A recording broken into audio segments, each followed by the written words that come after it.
So thank you for that. I'd like to welcome our next panelist, Dr. Cheryl Matias.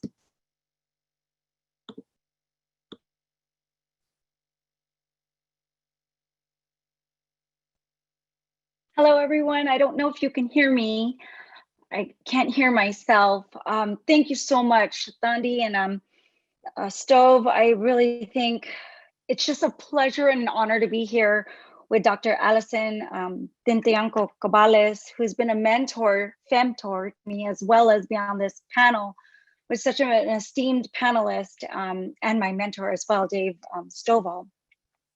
You know, I do work, get this, on the emotionality of whiteness in urban teacher education. And it's so apropos that Stove talks so deeply about the USS Tom, what we call the Thomasites, who came in there to package whiteness in such an ugly way, such that it can infiltrate the minds of Filipinos in terms of colonial mentality.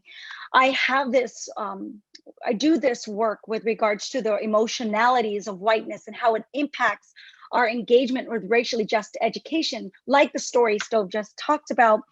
And I do a lot of psychoanalytic work on how anti-Blackness is just a hold on to whiteness, which is a very sad ideal, because Filipinos who address and hold on to whiteness will never reach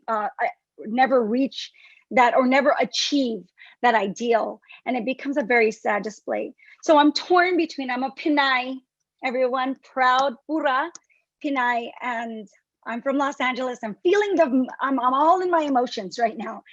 And I wanted to go talk about my scholarship about the whiteness that happens in the Filipino American community, but I'm torn between my scholarship self and myself as a Filipina to see how much of this bullshit happens in our own community. And though we stand here as scholars and experts in these matters, we're denied the access to even speak or speak honor to the type of work that we do in our own familias.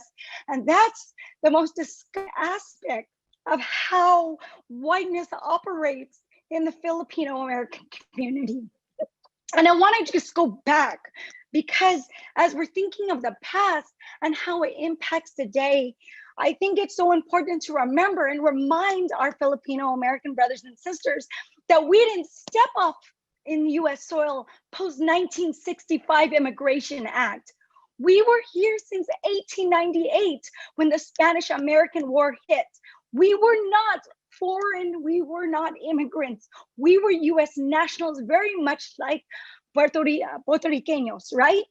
And then we came in here in bachelor societies to work like much of the US narrative is, to provide and toil the lands, whether it was fish canneries in Alaska, or it was sugarcane plantations in Hawaii, or it was working with older Mexicans, Americans in the fields in the state of California. We have been here since the turn of many centuries, and yet we are not discussed in US history. And that's where the miseducation of the Filipinos happens, right? We're constantly thinking about how we can achieve whiteness when we're never looking back as to how we've been categorized so negatively with Blackness. And Blackness is what gave us our humanity. And I think about the Watsonville riots, right? We're never taught about that, how Filipino brothers were hung, having to try to enjoy a little bit of entertainment after working in the fields and join these taxi halls to dance with white women, because Filipinos were not allowed to come in the early 1900s. So we think about the lynchings that happened, the anti-Filipino sentiment. And then we question ourselves, say, why does Black Lives Matter? Because that's our lives. They took whiteness and white supremacy works in ways that kills our spirits to divide and conquer our people, to see that to try to attempt to erase history and not see how our liberations are connected. It's the disgusting display. I tell white students all the time to Becky, and I wrote the book on it. Like I did write the book on Becky's. Like, Becky, go get your cousin. Well, you know what? Our communities have to get our titas. And I say that very, very strongly because so much of this identity and this anti-Black sentiment is because of the push of wanting to recognize our humanity and be something that we're not.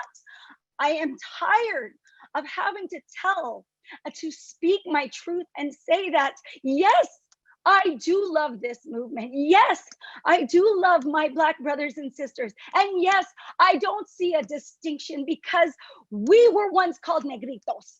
There is no difference with respect to that. And it's sad to see how many people are adhering to that. And then they pervert. Let me just go further down. I consider myself a devout Catholic. And then here's some knowledge for our community, because we forget that Catholicism was written and done as a way to colonize the Filipino minds in Spanish colonial times. And yet we don't realize that it is still trying to colonize our minds in such ways that our titas and our titos, thank you for shouting out that as well, goes in ways that perverse our sense of love and our sense of Christianity in ways that they're attempting us to engage in bearing a false witness. And that's why we feel shameful. No different from how white communities engage, because the truth is we see the atrocities that are happening to Black communities, but we oftentimes choose to turn a blind eye and therefore bearing false witness that is just the impact of shamefulness that we're going through. I am imploring our Filipinx community so much so to disinvest in whiteness so that we can invest in our humanity. Because any step closer to white supremacy or holding on to a white ideal is not paying homage to our brownness. And so when I say this with strength, and my tears are not my weakness. In fact, my tears are my strength as I hear my own children outside, the beautiful brownness of their skin. I want to always remember that we stand together and they will never break us apart.